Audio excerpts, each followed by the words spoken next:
Shalom, Bapak Ibu jemaat yang Tuhan Yesus kasihi. Baiklah kita merenungkan firman Tuhan sebelum kita melakukan tugas aktivitas di sepanjang hari ini. Kita berdoa. Bapa di sorga, terima kasih untuk waktu yang Tuhan berikan, terlebih nafas kehidupan, sehingga kami boleh bangun dari tidur dengan kekuatan, kesehatan, nafas kehidupan yang dari Tuhan. Sebelum kami beraktivitas di sepanjang hari ini, kami akan merenungkan firman-Mu. Olehnya kami memohon bimbing kami oleh kuasa Roh Kudus-Mu, agar kami dimampukan untuk melakukan, mempedomani firman-Mu di dalam kehidupan kami. Terima kasih Bapa, terpujilah nama-Mu. Amin. Saudara yang dikasihi oleh Tuhan, firman yang kita renungkan pagi hari ini terambil dari Yohanes 14 ayat 23 sampai dengan ayat 27 demikian. Jawab Yesus, jika seorang mengasihi aku, ia akan menuruti firman-Ku, dan Bapa-Ku akan mengasihi dia, dan kami akan datang kepadanya dan diam bersama-sama dengan dia. Barang siapa tidak mengasihi aku, ia tidak menuruti firman-Ku, dan firman yang kamu dengar itu bukanlah daripada aku, melainkan dari Bapa yang mengutus aku. Semuanya itu kukatakan kepadamu selagi aku berada bersama-sama dengan kamu. Tetapi penghibur, yaitu Roh Kudus, yang akan diutus oleh Bapa dalam namaku, dialah yang akan mengajarkan segala sesuatu kepadamu dan akan mengingatkan kamu akan semua yang telah kukatakan kepadamu. Damai sejahtera ku tinggalkan bagimu, damai sejahtera ku berikan kepadamu, dan apa yang kuberikan tidak seperti yang diberikan oleh dunia kepadamu. Janganlah gelisah dan gentar hatimu. Saudaraku yang Tuhan Yesus kasihi, melalui nas ini kita diberikan pemahaman tentang eksistensi pribadi Allah di tengah-tengah kehidupan murid-muridnya ataupun dalam kehidupan umat percaya. Dan sebelum lebih lanjut, tema renungan firman Tuhan bagi kita pagi hari ini yaitu bukti cintanya. Melalui nas ini kita diberikan pemahaman tentang eksistensi pribadi Allah di tengah-tengah kehidupan murid-muridnya ataupun dalam kehidupan umat percaya. Dinyatakan pada kita bagaimana kasih dan kepedulian Tuhan yang begitu besarnya pada kita, manakala Tuhan Yesus harus menyatakan kata-kata perpisahan kepada murid-muridnya supaya jangan takut menjalani kehidupan ini. Perpisahan yang dimaksud oleh Tuhan Yesus bukanlah perpisahan selama-lamanya.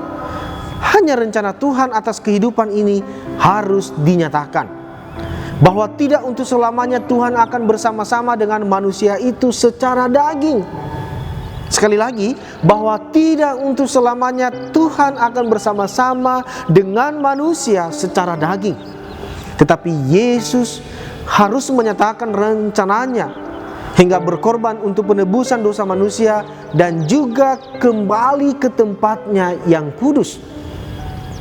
Justru hal ini akan lebih mendekatkan diri Tuhan kepada umat yang percaya, manakala dia harus berpisah kepada kita secara badani.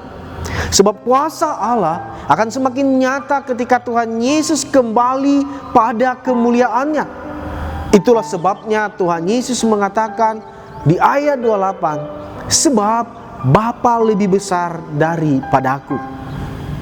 Maka firman Tuhan menyerukan pada kita supaya apa? Supaya sungguh-sungguh mempercayai kasih, kekuatan, kuasa dan penyertaan Tuhan dalam kehidupan kita. Bahwa hingga saat ini Tuhan tetap menemani dan menyertai kehidupan kita.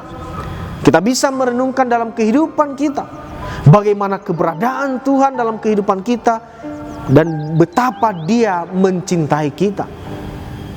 Saudara, kembali kepada tema kita, tentu kita mau melihat bukti cintanya Tuhan konkretnya bagi kita seperti apa atau dalam bentuk apa. Maka yang pertama yaitu tentang Roh Kudus. Ayat 26 dalam bacaan kita, bahwa Tuhan hadir menyertai kita bukanlah secara daging, tetapi Tuhan mencurahkan Roh Kudus-Nya sebagai bukti cintanya dalam hidup kita. Roh Kudus akan bekerja dalam kehidupan kita untuk mengajar dan mengingatkan kita dalam hidup ini. Ketika kita menyampaikan permohonan melalui doa kita kepada Tuhan, maka Roh Kudus akan membuka jalan dan hikmat pada kita untuk mendapatkan jawaban atas doa-doa kita. Maka hendaklah kita peka mendengarkan tuntunan Tuhan, bukan dari telinga tetapi dari dalam hati. Kita membiarkan Roh Kudus yang adalah bukti cintanya bekerja dan hadir dalam kehidupan kita. Yang berikut, menuruti firman Tuhan ayat 23. Jika kita hidup dalam tuntunan firman Tuhan, kami ulang, jika kita hidup dalam tuntunan firman Tuhan, itulah tanda bahwa kita mengasihi Tuhan dan bukti Tuhan mencintai kita. Firman Tuhan menjadi petunjuk dan hikmat dalam menjalani kehidupan, sehingga kita menjalani kehidupan ini bukan diarahkan oleh apa yang dikatakan oleh manusia, iblis maupun dukun, tetapi apa yang dikatakan oleh Tuhan.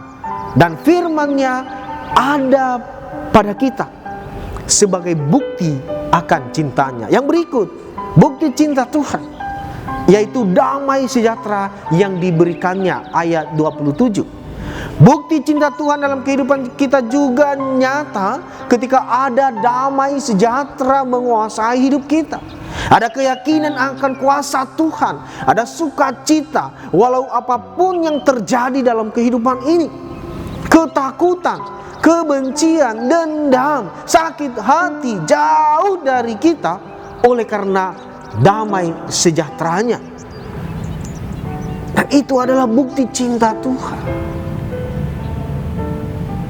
Kita harus memilikinya. Dan kenapa? Karena Dia sudah memberikannya. Saudaraku, 3 hal ini adalah bukti cintanya bagi saya dan saudara.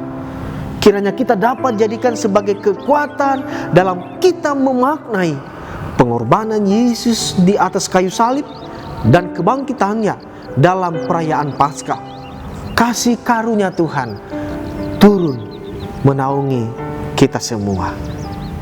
Amin. Kita berdoa. Terima kasih Tuhan Yesus atas firman-Mu. Sungguh kami boleh dibukakan hati dan pikiran kami. Sesungguhnya bukti cinta-Mu telah nyata bagi kami. Di mana firman-Mu ada pada kami, Roh Kudus dicurahkan atas kami, damai sejahtera Tuhan anugerahkan. Semua itu adalah bukti cinta-Mu bagi kami. Olehnya Tuhan, biarlah kami terus hidup seturut dengan firman-Mu. Doa kami Bapa, ketika kami dalam tugas aktivitas di sepanjang hari ini, berkatilah Tuhan, sertai dan lindungi kami.